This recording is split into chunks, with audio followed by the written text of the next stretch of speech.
Good afternoon, and welcome to SpaceX's live launch coverage of the Space Development Agency's Tranche 1 mission. This is SpaceX's second Tranche 1 mission this year for the agency.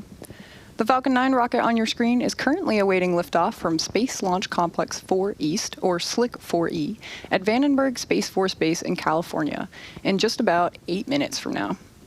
Hello everyone, my name is Corey Brundle, and I am a senior software engineer here at SpaceX.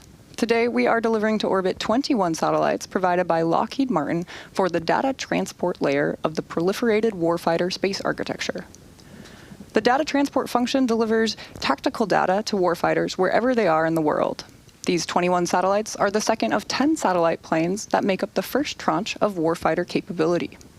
When fully deployed, Tranche 1 will consist of 154 operational space vehicles plus 4 missile defense demonstration space vehicles. Both the range and vehicle are currently green, and we are on track for an on-time liftoff at 4:06 p.m. Pacific time. Weather is continuing to look good for today's launch, with a 20% possibility of launch weather constraints. Now, if needed, a backup opportunity is available tomorrow, starting at 3:57 p.m. Pacific time. As a note, we will not be showing any Stage 2 or payload deployment views at the request of our customer.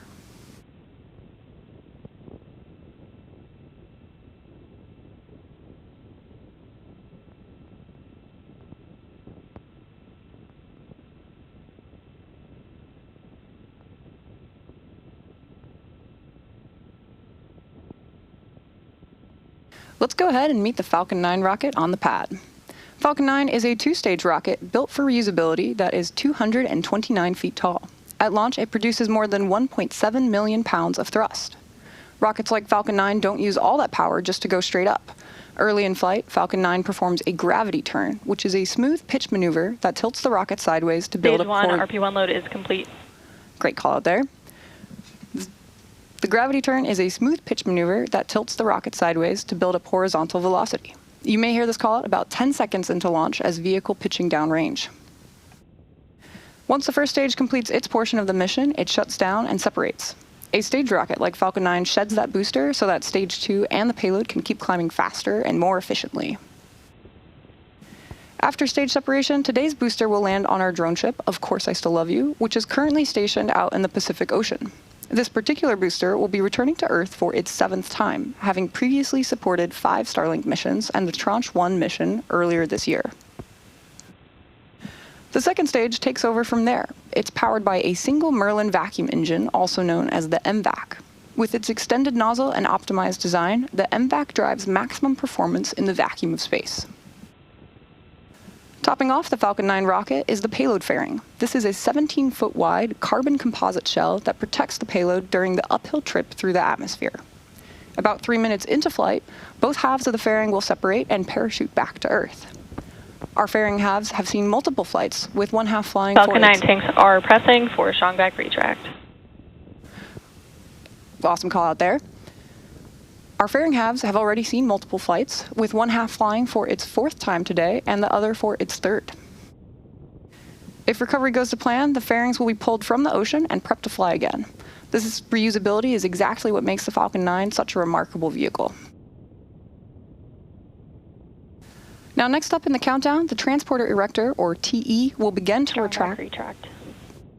There we go. That is the TE retracting back from Falcon 9.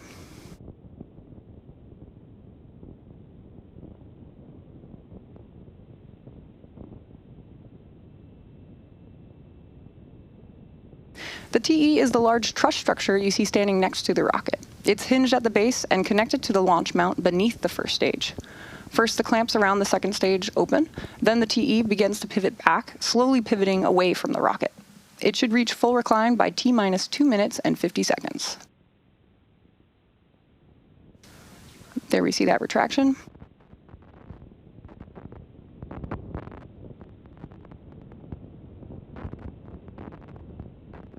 The TE is what provides fuel, power, telemetry, and command connections between ground systems and the rocket. The clamps at the top of the structure help stabilize the second stage during fueling, such as preventing movement in high winds. Once those clamps open, as they have now, the rocket is fully free at the top. So right now, both stages are nearly fully loaded with about 1 million pounds of propellant. That includes RP1, which is a highly refined kerosene, and liquid oxygen chilled to over 300 degrees below zero. Propellant is intentionally loaded late in the countdown because colder propellants are denser, and denser propellants mean more performance out of the same tank. Before any of that propellant flows, though, the plumbing and engines are also chilled down. That prevents thermal shock and boil off when the ultra-cold liquid starts moving. Stage 1 LOX load is complete. Great confirmation that the LOX load is now complete. Next up, we're waiting for the second stage load to finish.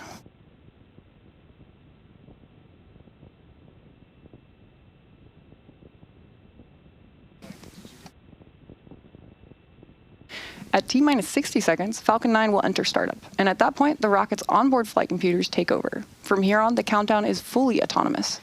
Then at just inside of T-minus 2 seconds, the 9 Merlin 1D engines will ignite. Once they're at full power, Falcon 9 will lift off the pad and begin its climb to orbit. So we're coming up on that Stage 2 LOX load completion in just about 10 seconds from now.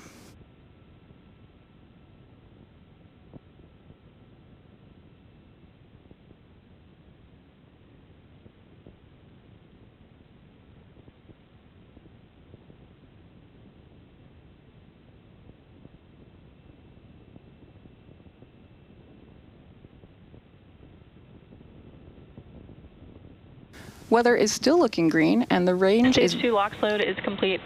There's that LOX load completion. Weather is currently looking green, and the range is ready to support our T0 of 4:06 p.m. Pacific time.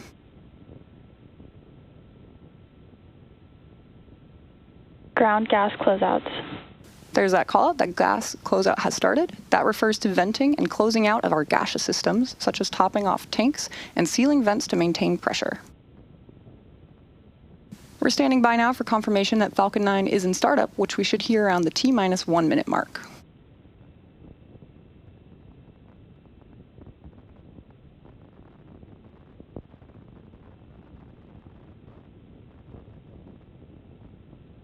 Falcon 9 is in startup. So there we go. At this point, the autonomous flight computers have taken over the launch countdown, and stages 1 and 2 are pressurizing for launch. This is the mission director. Go for launch. And there we heard the mission director give the final go for launch. So let's sit back and listen in for the final countdown.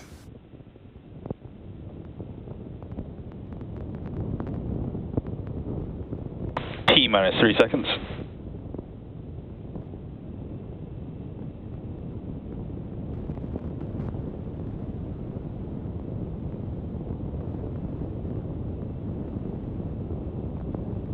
T-minus 15 seconds.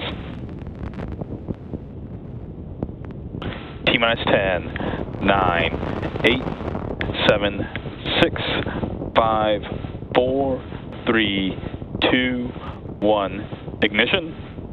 And liftoff of Falcon 9. Go SpaceX, go SDA.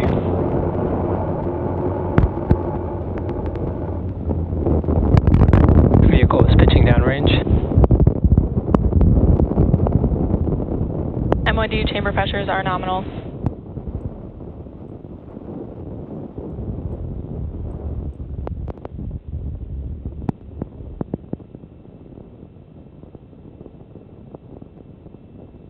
At T plus 30 seconds and counting, Falcon 9 has successfully lifted off from Slick 4E at Vandenberg Space Force Base in California.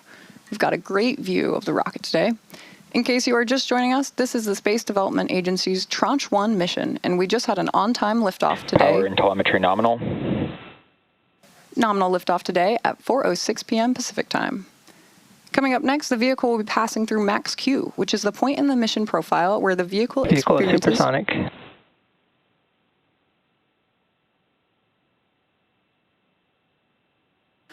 Max Q is the point in the mission profile where the vehicle experiences the greatest amount of aerodynamic pressure. Max Q. Falcon 9 has now passed through that period of Max Q. So coming up next, we'll have several events happening in quick succession, starting with MECO, then stage separation, then SES-1. Main engine cutoff, or MECO, is where all 9 Merlin 1D engines shut down to slow the vehicle down in preparation for stage separation, which is where the first stage separates from the second stage. Following this, the MVAC engine on the second stage will light, which is called out as second engine start, or SES-1. This engine burn will last for several minutes and propel the second stage and the payload to orbit. In addition to these major events, the fairing halves will separate about 30 seconds after SES-1. And as a reminder, we will not have any views of Falcon 9's second stage or the payload today at the request of our customer.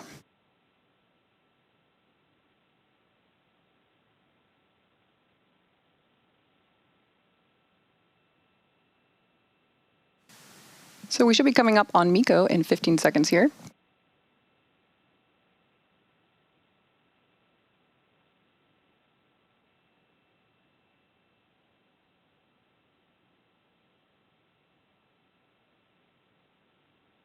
MECO. Stage separation confirmed.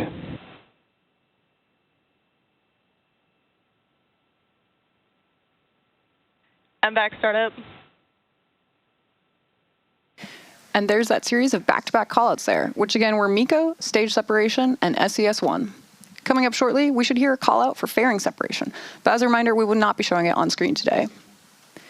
Both payload fairing halves supporting today's mission are also flight proven, with one half flying for its 4th time today and the other for its 3rd. As a reminder, today we are delivering to orbit 21 satellites provided by Lockheed Martin.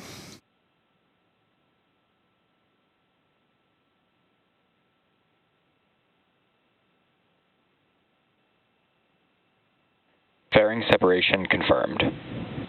There's that confirmation of the fairing separation. As mentioned earlier, we will be attempting to retrieve these fairing halves again once they fall back to Earth with our West Coast recovery vessel, Go Beyond. Today is SpaceX's second Tranche 1 mission this year for the Space Development Agency. Our first Tranche 1 mission successfully launched on Wednesday, September 10th at 7:12 a.m. Pacific Time from Space Launch Complex 4 East, which is the same launch complex we use today at Vandenberg Space Force Base. The Space Development Agency's mesh network of optically connected satellites is primarily focused on tactical data delivery to warfighters, tracking and targeting for advanced missile threats, and beyond line-of-sight targeting for time-sensitive or mobile targets. We're currently just over 4 minutes and 10 seconds in today's mission. The next major milestone coming up in about 3 minutes will be the entry burn of the Falcon 9 booster as it continues on its journey towards our drone ship, Of Course I Still Love You, stationed in the Pacific. To start the entry burn, we will relight 3 of our M1D engines, which is similar to pumping the brakes to slow down the vehicle as it passes back into the Earth's atmosphere. We need to slow down the vehicle to reduce re-entry forces, which then helps us recover and reuse the first stage.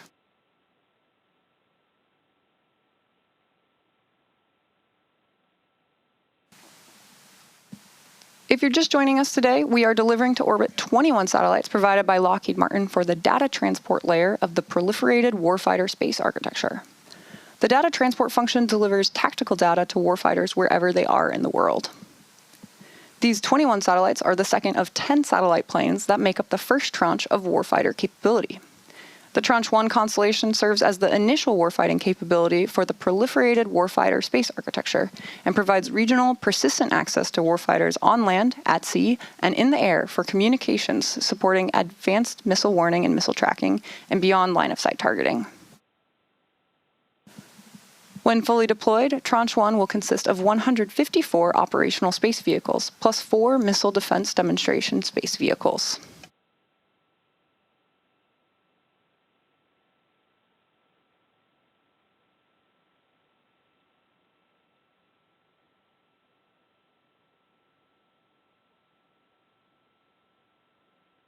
Coming up next, we'll have the pre-entry burn, followed by the landing burn. At this point, we're about 30 seconds away from the beginning of the entry burn, and you should be able to see the graphics on the bottom of your screen light up as the engines do.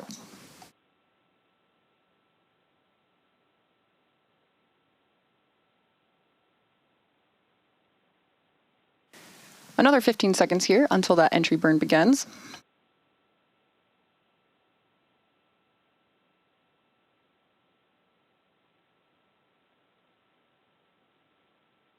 Stage 1 FTS has safed. Nice call out there. Stage 1 entry burn startup. And there's the call out for the entry burn starting up on the Falcon 9 first stage. This burn is set to last about 25 seconds and again is slowing down the vehicle in preparation for its final burn and landing.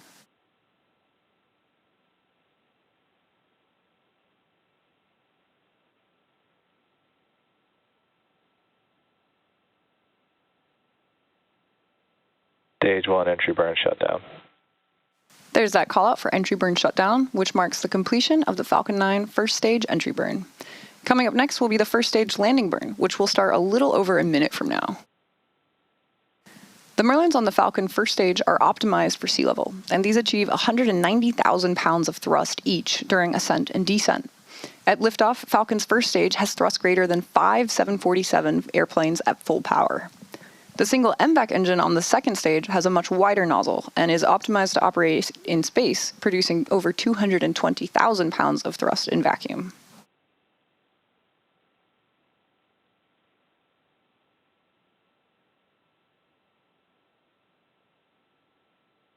Stage 1 transonic. Stage 2 terminal guidance. Coming up next, we'll have the start of the landing burn of the first stage. The landing burn is the final burn of the Falcon 9 booster, and it's used to reduce the remaining speed of the vehicle for a gentle and precise landing on our drone ship, Of Course I Still Love You. Stage 2 FTS has safed. We should be hearing that call out for the first stage landing burn in a few moments from now.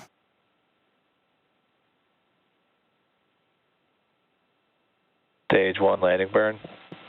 And there's that call out. This is the final burn that this booster will see before landing.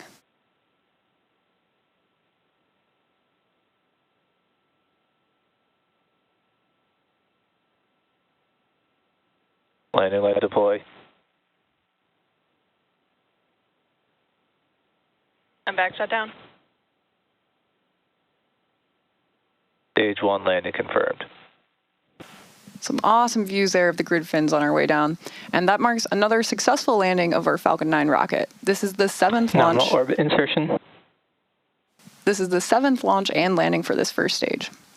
Now, as a reminder, we will not be showing any Stage 2 or deployment views at the request of our customer. So with the successful landing of our Falcon 9 booster, we'll be bringing our webcast to a close. We'd like to thank the Space Development Agency for entrusting us with today's mission, and we'd also like to thank the Range and FAA for their support. If you're interested in more launch coverage, be sure to check out spacex.com/launches and follow @SpaceX on X for the most up-to-date information. When you're on our website, check out the departures board featuring our upcoming launches and all the relevant details you'll need to join us next time. Thanks for tuning in, and we'll see you again soon.